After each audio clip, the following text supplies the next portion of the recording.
watching Property TV. In this episode of Business Success with Graeme and Leanne Carling, the couple are travelling from their home in Dubai to London, where they are meeting with a world-renowned businessman and philanthropist. The man they will be meeting was the founder of a company that grew from 0 stores to over 600 and was subject to an exit worth over £1 billion.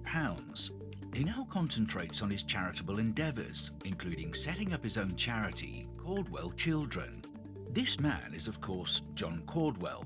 Together, they will be discussing all things business, including what it takes to grow a successful business and how and when to exit. You are watching Business Success.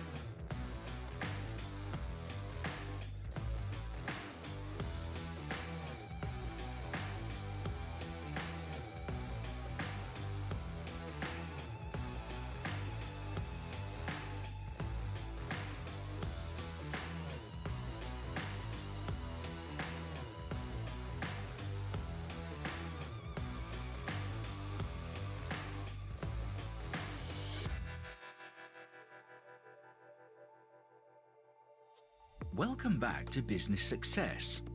Since the last episode, a lot has changed for Graeme and Leanne Carling, who have continued their acquisition trail to acquire a further 3 businesses and increase the group turnover to £70 million, all whilst contending with the global pandemic. The couple have also moved their home from Dundee, Scotland to Dubai. In this journey, the couple have immersed themselves in new networks, including meeting billionaire and philanthropist John Caudwell, who they will be seeing today at his London home. We caught up with the couple in their London office before meeting with John. We go back to the start, before we even first started our first business. You know, in terms of mentors or people that we look up to and listen to and learn from, it's very much been people that have been significantly greater than where we were, where we are even still. So, but we want to be there.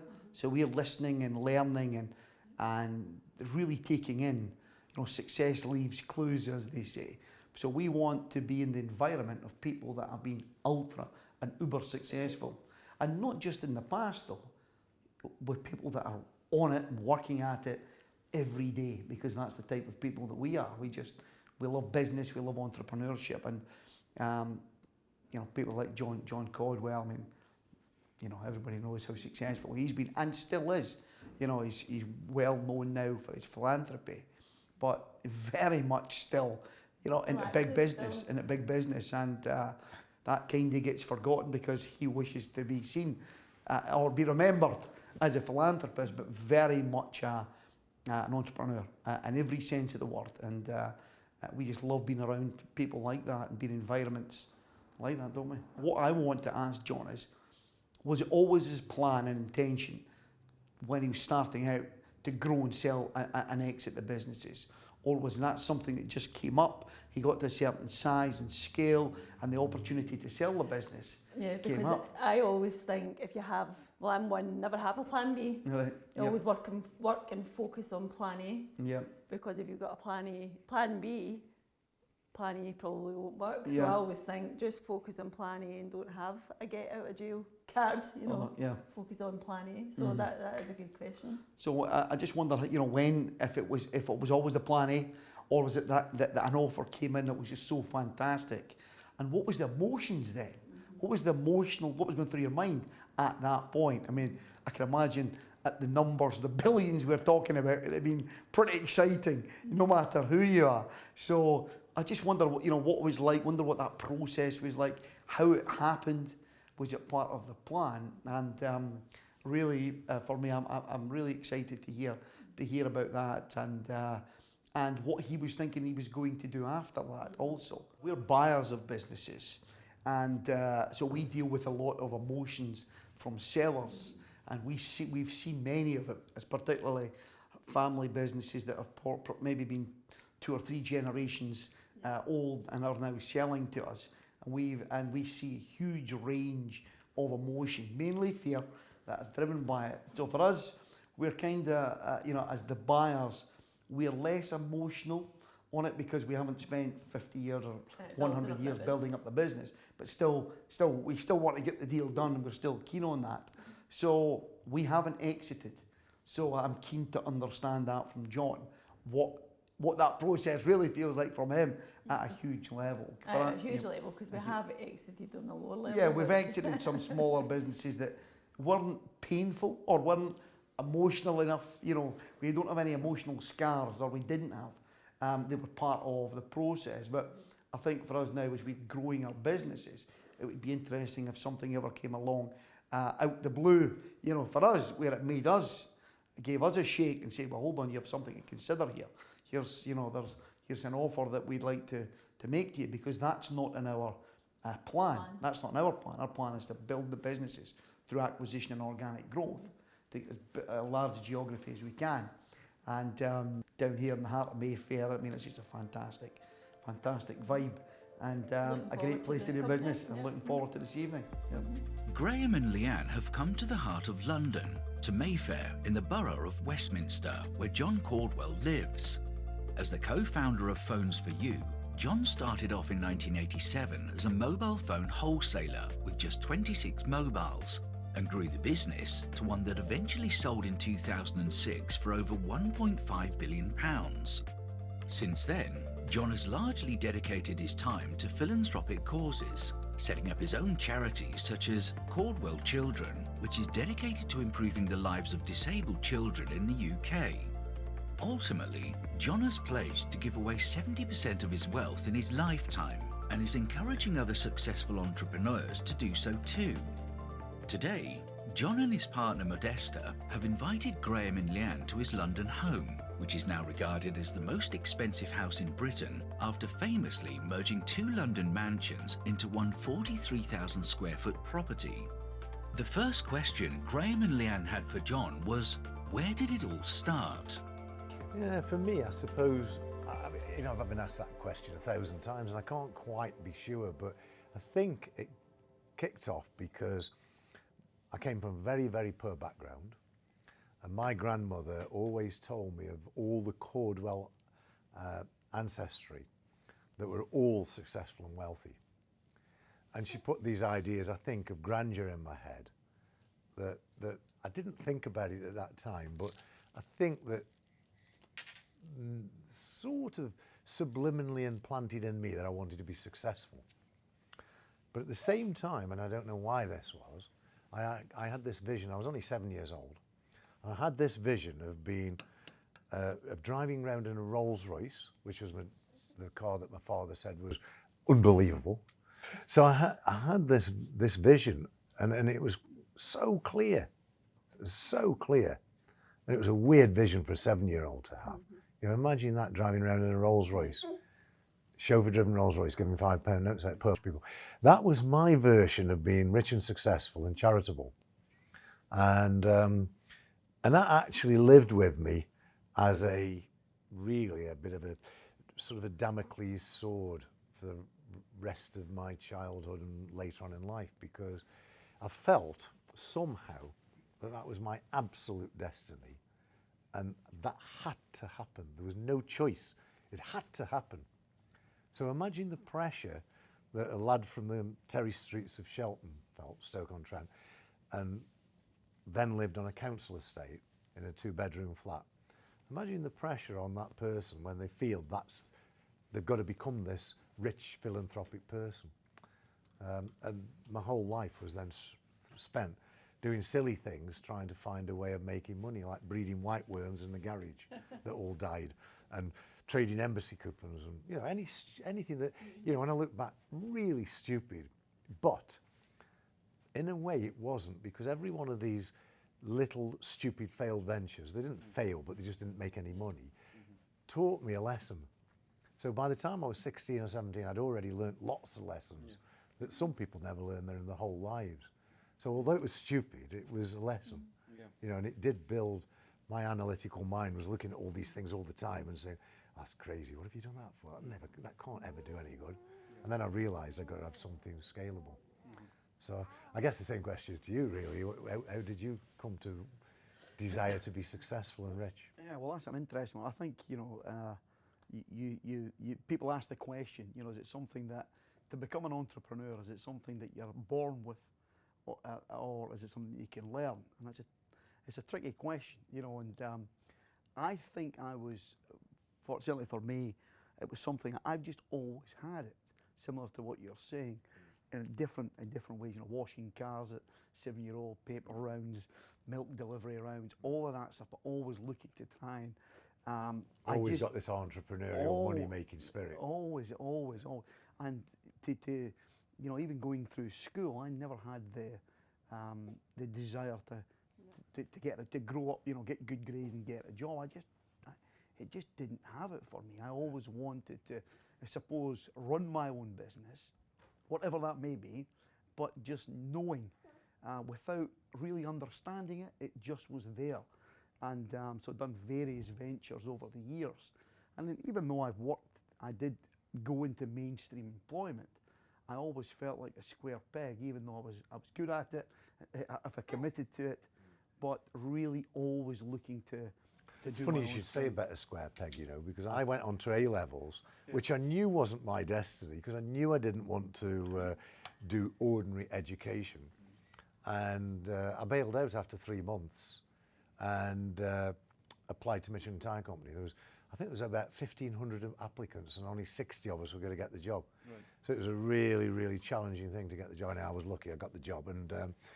But I always, to your point, felt like a square peg, because everybody else was career minded, and I knew my career was never going to be in engineering, although I don't regret doing it. It was a wonderful training, but it was never going to be in engineering. It was never going to be working for anybody else. And I knew that, although I'd got no idea how to break out of it. So I absolutely understand the square, feeling like a square peg. You are watching Property TV. You are watching Property TV.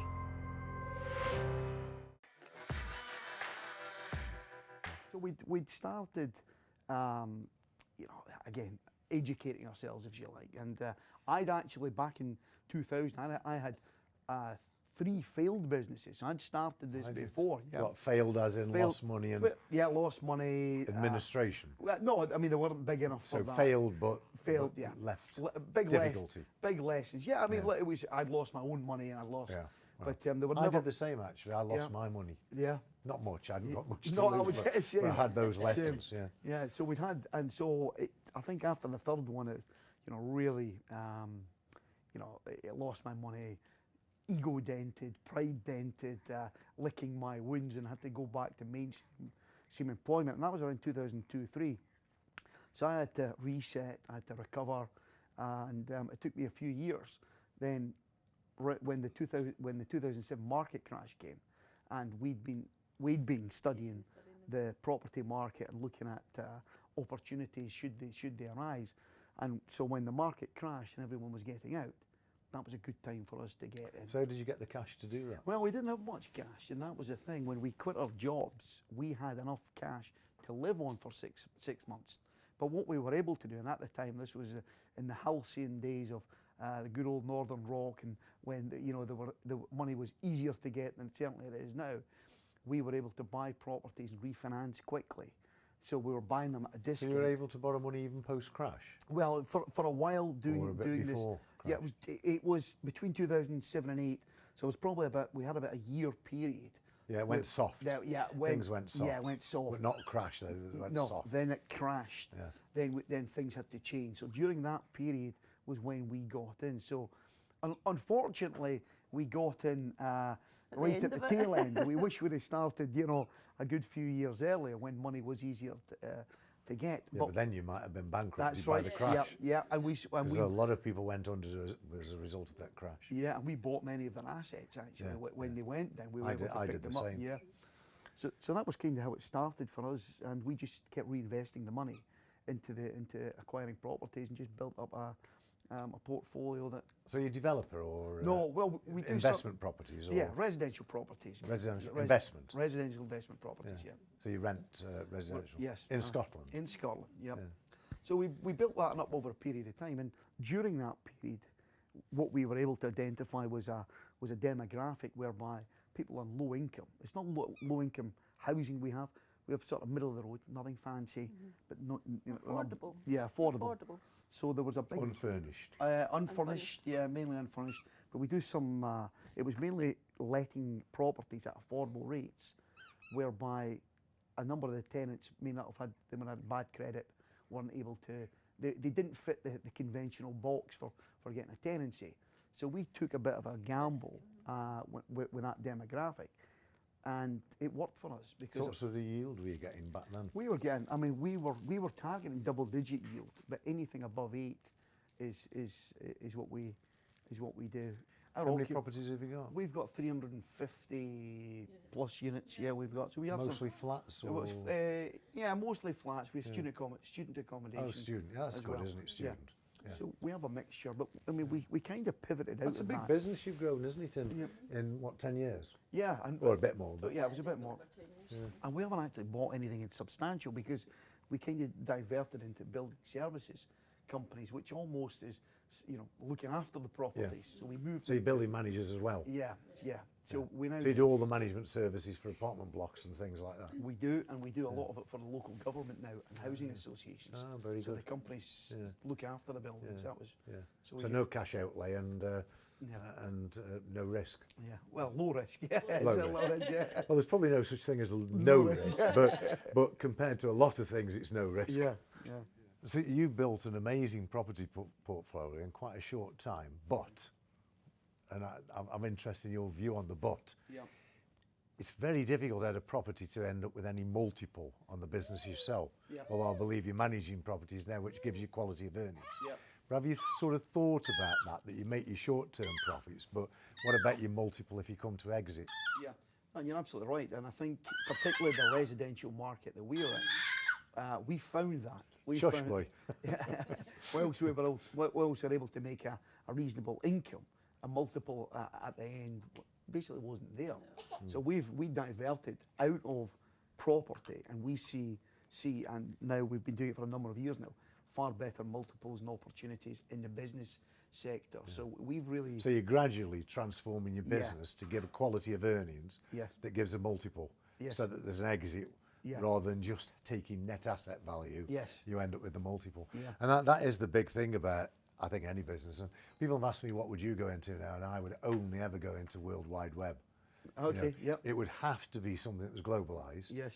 I'm not that interested in making money anymore, really, but if I was going to do it, it would have to be something I could globalize, something that I could put a really high tech value on, so that not only is it globalized for massive expansion, but also you've got this high quality of earnings so you can get a huge multiple.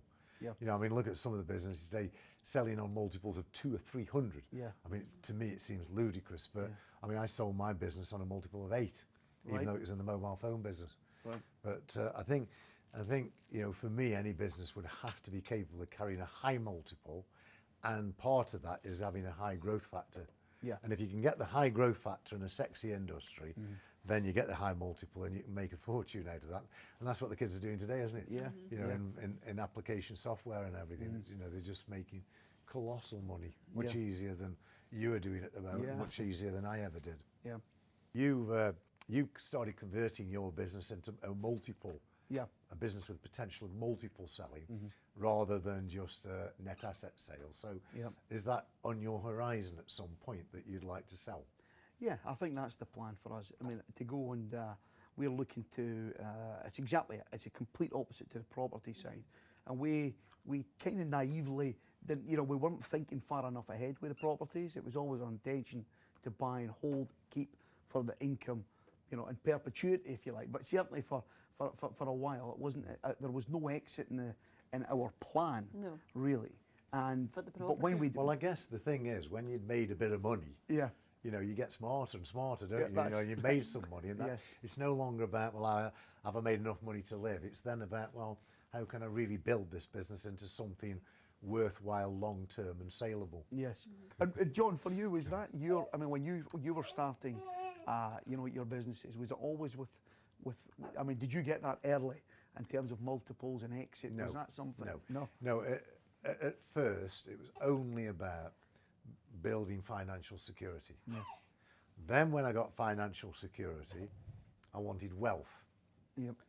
And then when I got wealth, I wanted reputation and more wealth, but with reputation, I wanted to build something that I was proud of. Yeah. And then the dream of this 7-year-old that was going to be charitable, sort of, I knew I could afford it. Yeah. And then I became extremely focused on charity as well. Mm-hmm. But in the last probably 15 years, quality of earnings to enhance the multiple and enhance the chances of selling the business were crucial. Mm. So I didn't do anything for short-term profit. Everything I did was for long-term quality. Right. So that any buyer would see a really quality business, Yeah. quality run, with an amazing reputation, great people, Yeah. and therefore would give me the multiple that I desired. Okay. Not that I was thinking of selling, but you know what sort of happened was the mobile phone business matured to a point where I was worried about the future, but at the same time I was predicting a big recession in the UK, and I was feeling like that in 2002. So the big recession didn't come in the UK alone, it came in the world, and it came quite some years later. But it actually started coming in 2006. It's just that people didn't recognise it was coming off. But it was coming off because all the mezzanine debt that was being put into private equity was beginning to evaporate. And you could sense, you know, house prices too high. You could sense that there's a huge bubble building up. I mean, I'm not saying I forecast or saw the financial bubble as it ended up being, but I certainly saw a bubble in the UK that was a risk to my business. And I started increasingly thinking, do you know, I'd better sell this. Right. It's time to sell. Yeah. And then, you know, and then it was like, well, I'm selling my identity, because that business I grew from one person to 12,000 people, you know, from no turnover to 2.4 billion. Yeah. And it was my identity. Mm-hmm. And I'd got some amazing employees who are still in touch with me today, you know, and just regularly say, do you know, you were the toughest boss I could ever imagine working for, but you taught me so much that I'm now successful. And they're chief executive of, in one case, of a publicly listed company, a FTSE 100. Mm. So I bred a lot of people that were extremely successful, and that was very, very, very rewarding. Yeah. And that became my driving force, really, you know, it changes, doesn't it? You're probably like that now, you know, you've made your money. I bet it's not just pure money that motivates you now. I bet the other things are coming in. Yeah, yeah. And when you were going through the sale process, emotionally, what was that like at the time? Well, it was tricky because my business was complicated. It was 20 companies all the way across the whole breadth of mobile phones, everything. We were the world's biggest distributor of handsets, the world's biggest distributor of accessories. We were the UK's biggest service provider with 2 million customers. It was really a tricky sale. In fact, I threw 2 buyers out because I knew they were messing me about. Right. I knew they were filibustering me and taking me down a pathway. I could just sense it. Mm-hmm. And my advisors were horrified because I threw this company out altogether. But I knew it was going to go nowhere. Right. And in any event, I thought, well, I'll throw them out. If it's really going to go somewhere, they're going to clamour to get back in. Yeah. If they don't clamour to get back in, I was right, and they didn't. Yeah. So I had a really difficult sale process. It took over a year. Okay. Yeah. And I believe we got out probably in the only month we ever could in terms of lateness, which was September 2006. Because I talked about mezzanine debt going. Yeah. Private equity companies were buying companies and they were putting as little as 7 or 8, 9% of their own money in. The rest was main primary lending and then mezzanine debt. Mm-hmm. So they got no skin in the game. You know, if they won big because they got all that huge return on let's say a 10% investment. Yeah. If they lost 10%. Yeah. So the bet was disproportionate. Yeah. And that was another way I knew there was going to be an explosion, because it was ridiculous that that was the way that business was done. Yeah. So anyway, I got it away on that September date, and you know, it was a strange sensation, because it was like selling my identity and selling my baby that had grown into an adult. Yeah.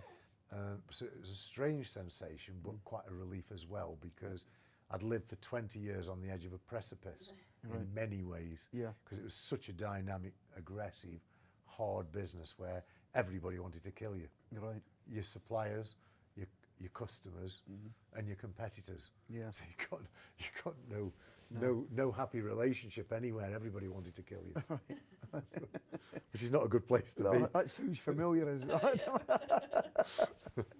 Yeah. So from selling your babies to helping babies, John, you're at the Caudwell Children. Well, I eventually I did start Caudwell Children actually in 2000 Okay. But when I sold the business, it enabled me to do much more charity work across the piece. Yeah. And to grow Caudwell Children. And charity just became an absolute passion. Yeah. It's what really motivates me in life.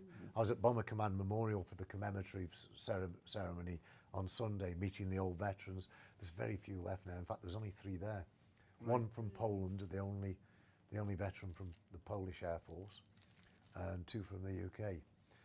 And it's emotionally, for me, extremely, extremely valuable. You know, I can't get that same feeling, no matter what I do in life. I can't get the same feeling as helping other people. Yeah. And in Caudwell Children, we've helped 60,000 kids. And some of those kids have gone on to really have a really special life. Like one child with type 2 muscular atrophy, little Tilly. Muscular atrophy takes all the muscles away from your whole body, and we supplied her with a wheelchair when she was 4. £20,000 for these wheelchairs, but it transforms that child's life. And 2 years ago, just before COVID, I met her in San Francisco at her university and took her for a coffee. And she's on the wheelchair, in the wheelchair with a little joystick, and I'm cycling down the road, and we go to Starbucks, and she's only in one of the most credited universities in the world, and she won a scholarship to it. Okay. And things like that make my hair stand on end. No business deal, and I am a business adrenaline junkie, but no business deal could ever, to me, feel like that. It can't, because the spiritual satisfaction of knowing you've helped a child have a real special life that would have had no life is priceless. That's it for this episode, but tune in next time for Business Success with Graeme and Leanne Carling.